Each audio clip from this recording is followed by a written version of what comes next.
welcome to part 2 of the Canon Colors of One Piece. I said that this time we'd be tackling the full East Blue, but everything takes longer than I think it will, and I want to get at least a few of these out in quick succession before I totally lose momentum. So here is Shellstown, Orangetown, and the Island of Rare Animals. To recap quickly what we're doing here, this is an examination of what characters and costumes from the mainly black and white One Piece manga have been represented in colour in official art by the author. And to make a bit of a game of it, we've put in this fun little scoring system to rate the accuracy and consistency of both Oda and the series' main adaptations. Oda, as the author, has no source to answer to but himself, so his only number is inconsistency demerits, earned for colouring something two different ways in different illustrations. He wants to keep this number low, if possible. The three main adaptations, Toei's anime, Shueisha's digital colour manga, and Studio Wit's anime remake, can earn positive consistency points when they follow at least one of Oda's colour schemes, but can also rack up negative inconsistency demerits for retconning their designs further down the track. Place your bets now on who will be the most accurate to canon and consistent to themselves when we're up to date. The Romance Dawn episode covered 16 characters and outfits from the first chapter, which have been drawn in colour by Oda at different points. Oda was still finding his feet at this early stage and played it very fast and loose with the consistency, and the adaptations in turn did not feel all that obliged to follow him. Before we start, one thing I should have mentioned for the last one is the digital colour manga team's updated colourings for early characters. These renders were first used for the Vivacard databook, and then again for the first World Top 100 Polls daily leaderboards. These are relevant to two characters from our first video, Makino and Higama, and we can see by putting them side by side how much closer these versions land to Oda's. I think the shadows, highlights, and contrast in the clothing details also show notable improvement. These aren't really relevant to the scoring system, because you can't read a full version of the chapter that uses these versions, but they're a good way to show how far the digital manga's colorists have come over the years. So, let's get started for real. Koby, as Alvida's cabin boy, has been drawn once by Oda, on the cover of the second Vivacard binder. He wears a white shirt with blue stripes on the sleeves, black pants, and red and grey shoes. His glasses are black with holes in the frames. And, of course, the pink hair. Toei's version of Koby has much simpler glasses with navy blue frames and shoes in white instead of grey. The digital colour manga gets everything right except for the glasses, where they make the frames navy blue like the anime and interpret the holes as a spotted design, which they fill in with a lighter blue. The shoes are an interesting case of the colour manga going against the anime and being proven right by Oda years after the fact. It'll be interesting to see how often that happens, and to guess at whether Oda is using the adaptations as reference material, or whether the adaptations were using Oda's behind-the-scenes stuff that we didn't get to see until the later adaptation. Concept art for the anime remake shows Koby with brown pants and white shoes, but the trailer sets the pants back to black. We don't get to see his shoes in the final animation, but unfortunately the glasses still don't follow Oda's design, and his shirt has a new central hem of blue where it buttons. On to our next straw hat. Zoro's default outfit has a white shirt, a green haramaki, black pants, shoes and bandana, and his green hair. This is the baseline for his outfit for most of the pre-time skip era, and appears far too many times to list or show in one slide. I'm going to rate it as consistent, but the two images on the right show outliers worth mentioning, both from chapter 12. In the close-up on the colour spread, Zoro's earrings are orange instead of their usual yellow. As far as I can tell, they are always yellow otherwise. If this was a standalone illustration, we might have a problem. But since the orange close-up appears on the same image as a totally fine yellow version, I'm going to write it off as maybe an attempt to put a shadow on them that hasn't quite gone right. And then, as we previewed in the last video, the semi-colour pages for that chapter cannot print greens, so they shade them grey instead, and it comes out looking strangely blue in print. Naturally, this restricted version doesn't count against Oda's numbers. Every adaptation is perfectly on track with this one. Toei uses a dark green to highlight edges and creases in the black clothing items, but I think that is a fine stylistic choice that causes no issues. And yes, we are doing swords as their own individual characters, because it is too hard to assign them to one outfit and then try and measure consistency based on that. So Zoro's first named blade, Wado Ichimonji, has always had a white scabbard and a white sleeve around the hilt, but Oda took a few tries to decide on the colour of the guard, hilt and pommel, showing off all white, off-white and metallic silver variations in early illustrations before settling on the bronzy colour that he uses for it long term. In the more high contrast colouring of the volume 111 cover, it even comes out looking bright yellow. The anime consistently gives us bronze guards and pommels, but has always made the parts of the hilt visible under the sleeve grey instead of having it match the ends. Even when he was changing his mind on the actual colour, Oda always had the hilt match the guard and pommel. The digital colour manga has no problem sticking to the bronze version from start to finish, and both the trailer and concept art for the anime remake suggest it will be doing the same. But look, if I am going to miss a spot where an adaptation has made a mistake, or changed something for one arc only, or anything like that, it will probably be here. This sword appears just about every time Zoro does across the whole series. Just catching it in Oda's art was intense enough, as Zoro's swords often appear alongside the fantasy outfits without changing their colours, and there is just no possible way for me to check everything as one guy. Next up, Captain Axehand Morgan has been drawn in colour by Oda once for a calendar in 2007. And that is an illustration we're going to be going back to quite a lot. He wears a pretty standard white marine coat over a navy blue shirt. But Toei's anime makes the coat blue with maroon hems and adds some purple to the epaulettes. You can't blame them too much for not following Oda, given that his illustration came so many years later, but I think they should still have had the design elements for the marine uniforms in place and been able to land closer to them. The digital colour manga follows Toei almost exactly, aside from making the shirt black. And I think this is one of their biggest L's.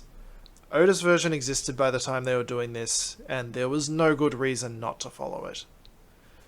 The anime remake, on the other hand, finally gives us Oda's Morgan with a high level of accuracy. You could argue that the belt on Oda's is more orange than brown, but I don't see why you would. And while we're here, because this is the first really noticeable instance of it, let's talk skin colours. Or, more accurately, let's not. Oda uses one flesh-toned Copic marker for just about every character's skin. Toei adds a lot more variance, ranging from a bit of tan to looking like whole other ethnicities. These are known quantity. We could go in circles all day about diversity, accuracy, race swapping, and everything else related to this, but let's just call it a stylistic choice for each version and go on our way. And before we move on from Morgan, we do actually have another case of the early colour art being revised for the Viva card renderings. And yes, it brings Morgan fully in line with Oda's version. I wouldn't have docked points based on the axis shading, but even that is more accurate. What could have been if we had a version that used this from the start? Moving on, we have Zoro's childhood friend Kuina, who appears in colour quite late, finally showing up in chapter 1094's 103 Mercy's Dragon Damnation colour spread. Wow, that is a mouthful. She has black hair and wears a pink shirt with maroon shorts. The shirt has a different colour to the one that she actually wears in the flashback, but I think it's close enough that we can call it representative. So the anime gives her blue hair. The colour manga copies the anime's blue hair and also leaves her shorts black. She is another character that gets recoloured for her Viva card render, which makes the shorts the correct maroon, but leaves the incorrect blue hair in place. Concept art for the anime remake suggests that she will have the correct hair colour, but not the pink shirt, so no points for anyone this round. We move on to our second straw hat here, and look, we're calling this Nami's default outfit, but unlike the other East Blue straw hats, I don't think she actually goes back to this one after the first time she changes out of it. The skirt stays for a little while, but she's constantly adding new tops to it, both in and out of canonical artworks. But the limited use of her starting outfit means it's actually feasible to show every instance of it in Oda's coloured artwork in one slide. The two most interesting outliers come from our favourite sources of inconsistencies: the Chapter 1 jump cover and the semi-colour pages. The semi-colour page uses yellow stripes, but of course that's because it can't print blue. But the jump cover's red striped version carries on all the issues we had in episode 1, with Luffy's yellow shorts and all of Shanks' crew changing so dramatically from that cover to the colour spread of the first chapter to the pages of the manga. We can also see a piece on the side here from a 1998 calendar, where the inside of the rings on the skirt are grey instead of brown, but frankly, I probably would have overlooked that if we weren't already giving a demerit for the red striped version of the shirt. You would think the core cast's main outfits would be the most set-in-stone part of the series' visual design, but catching all of these little slips is like peeking into a Bizarro universe where we got the yellow shorts and hat Luffy, and the red-striped Nami from the first jump cover, blue Zoro from the semi-colour pages, and an Usopp who inherited the blonde hair of his father's original design. For the scorecard, there is a strong consensus on the correct version of Nami that everyone is sticking to with no issues or contradictions, although Toei's anime does make some changes to the size and number of the stripes on the shirt. While we're here, Nami's collapsible staff, which she uses from the start until she upgrades to the Climate Act at Alabasta, is always red except for when it is orange. Oda goes back and forth on this. Starts out red, turns orange for the cover of 1998 Shonen Jump issue 47, goes back to red for Volume 9's cover, and then turns orange again when Oda returns to the East Blue outfits for Chapter 1088's Netflix live-action colour spread. So naturally, the anime gives this weapon a natural wood colour, matching neither of Oda's versions. The colour manga chooses red and stands by it, and the anime remake has not featured it in any promo materials that I've been able to see.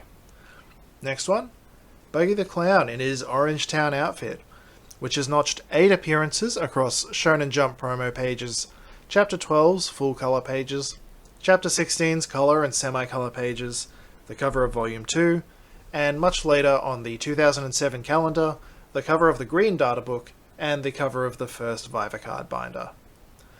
The data book cover creates the most obvious inconsistency.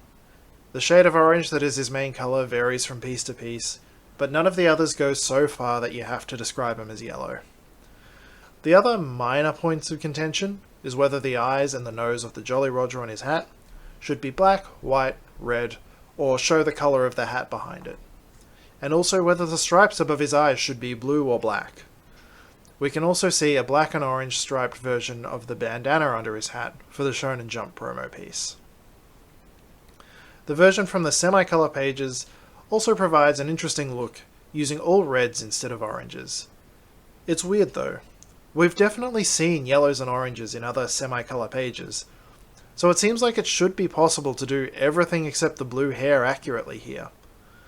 I just don't know enough about how this format works to say whether Oda chose to do this, or was simply unable to do it the accurate way. The anime makes some bold choices to Oda's colour schemes here, with a purple scarf, a green sash and pants, and even more green on the epaulettes. The digital colour manga is bang on to Oda's main colour scheme, gaining an accuracy point and pulling further still ahead of Toei's anime. It even goes as far as tweaking the colours of the Chapter 12 colour pages to match the Jolly Roger and eye stripes of its version. Unfortunately, it uses the version of the hat with the orange-eyed Jolly Roger for Orange Town and the Logue Town arc, and then switches to the black-eyed version at Jaya, so it does also get an inconsistency demerit. The anime remake seems like it's also going with the black-eyed version of the Jolly Roger, and otherwise fits in easily with Oda's main colouring. Continuing into Buggy's crew, the Lion Tamer emoji has been drawn in 3 places: a volume cover, Chapter 12's colour pages, and Chapter 16's colour cover. In all versions, he has white fur and green pants, but the sash around his waist is a kind of hard to place dark grey with notes of green in the volume cover, and a very clear navy blue in the colour pages. The colour pages also make the inside of his fake fur ears black instead of grey, but I think that has more to do with not having space to colour them in. The anime version goes its own way with a yellow sash and blue pants. The colour manga goes back to 2 tones of green for the lower body. I think the dark green here is a valid reading of the murky thing from the jump cover on the left, if I'm being generous with it. But what it can't decide on is the colour for the inside of the fake ears. It has them black in Orangetown and on Buggy's cover story, brown at Logetown, and then grey at Jaya. The anime remake keeps the brown pants in its concept art, but chooses to make the sash brown instead. I can almost find brown in the volume cover version. It's such a murky shade that it can vary pretty dramatically between scans and printings, but not readily enough to justify a point here.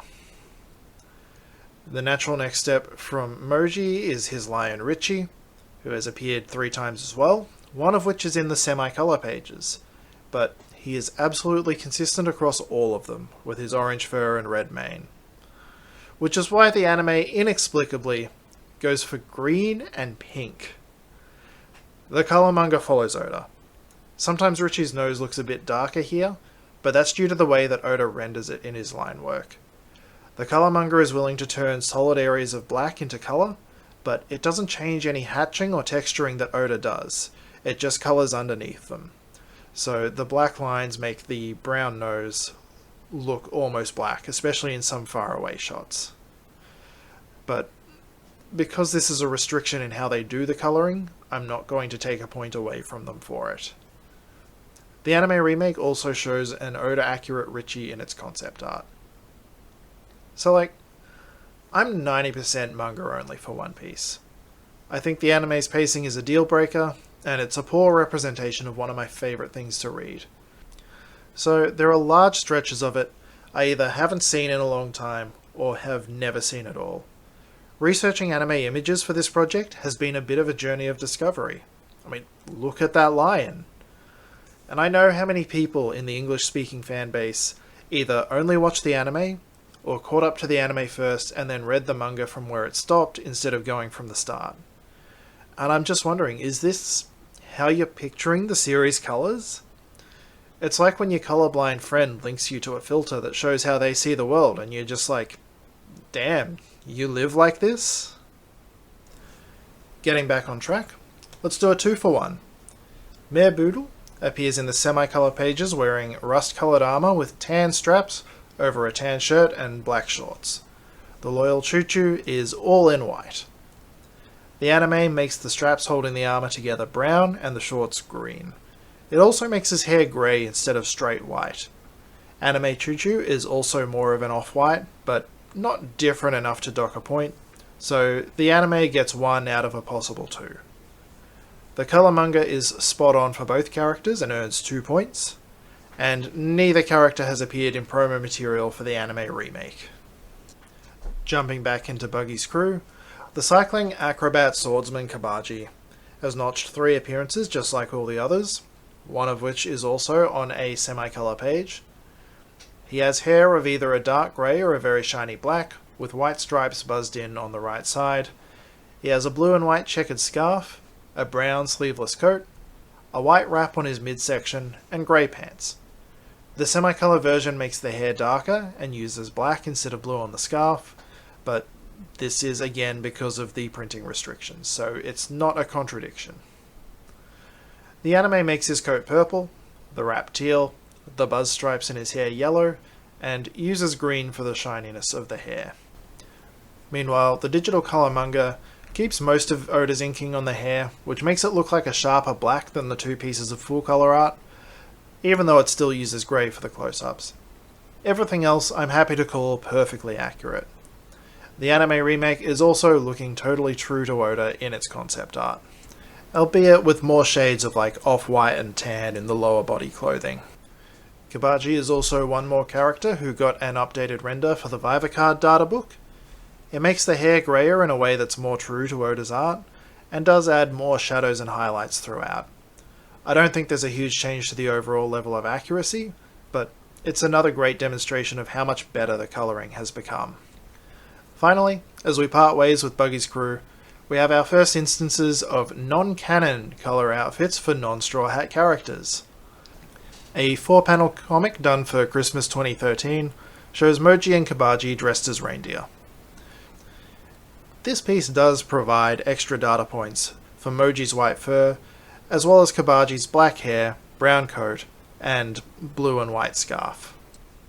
You might also notice that Buggy's eye stripes are red here, which is a variant that was not covered back on his slide, but that's because this is technically a post-time skip piece of art, so we'll be circling back to that once we get to the modern Buggy.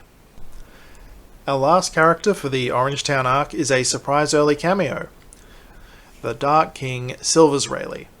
Now, we're not going to do a full outfit breakdown here, because the clothes that he wears for this flashback are their own bespoke outfit that has not been drawn in colour in full, but the Volume 96 cover does make it completely clear that Rayleigh has not turned grey yet at this point in the timeline, and should canonically have blonde hair. The anime gives him black hair, while the colour manga goes for an early greying. The anime remake has not shown him yet. Since both the Toei anime and the colour manga will switch to the blonde hair when we return to this time period for later flashbacks, they each earn an inconsistency demerit. And our final one for this episode, our favourite man-in-a-box Gaiman, has been drawn twice by Oda. Both times feature a green afro and beard, but the version done for the Vivacard binder gives the box a metal frame, while the one done for the Claw Machine colour spread uses gold. The anime version mostly matches the Vivacard cover, except that the chest frame is a lot darker and more worn, which probably would not have lost it the point on its own, but it also changes his beard to brown. The digital colour manga is spot on with the binder cover version, but Gaiman is another character who received a redone digital render for his Vivacard, and strangely, it's the only one of these to take the coloration further away from Oda's version instead of closer to it, switching to the anime's brown beard and darker chest frame. Of course, only versions actually used in the manga count for points and demerits, but it's still weird. And Gaiman has also not appeared in any anime remake material. So here's our final scorecard for the opening stretch of East Blue. Between this video and the first, we've now covered 31 characters, outfits, and weapons, and Oda was consistent on a little less than half of them, but it is a marginal improvement over the first batch. We can also see that the colour manga is twice as likely to be accurate to Oda's work than Toei's anime, which is a pretty crazy difference. I expected going in that the colour manga would do better, but not by this much. This was truly a Wild West era for Toei in terms of accuracy. They really did not care what Oda was doing. It will be interesting to see if this levels out a bit as we get further into the series. The anime remake has been accurate on 12 of the 25 items that we have data for, which actually gives it a really strong hit rate, only slightly behind the digital manga, and that could even improve as more and more characters are revealed. Thank you everyone for tuning in a second time. I appreciate you bearing with me as I keep practicing and improving the quality and working out how things go in this space. Do the YouTubey things, you know which ones, you've heard it before, and have a wonderful day. Goodbye.